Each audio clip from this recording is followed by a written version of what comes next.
Now that we've cleaned out the machine by running water from our hoses through the machine and flushed out all the ice cream mix that's in there, we're going to disassemble this machine and get it ready for cleaning.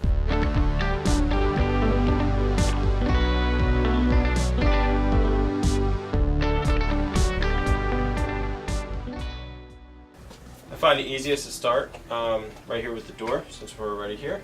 Make sure that we have nothing in here so that we don't have water come out and hit us.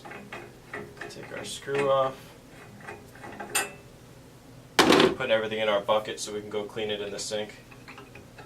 Take our arm off. Take the door. So your machine will come with one of these little gasket pullers in the bag of spare parts. Just kind of hooks in and pulls that gasket out for us. Put that in the bucket.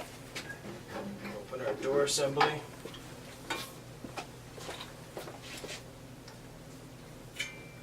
Again, that kind of hooks in there and pulls that out for us.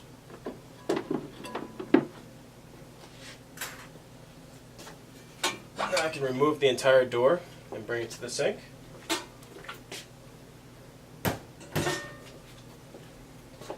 And we're going to remove the auger. And the way I do this is I kind of pop it out a little bit. Pull the blades out as I go.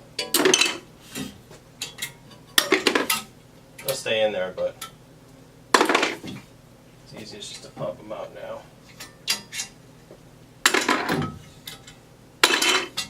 And we have our rear gasket.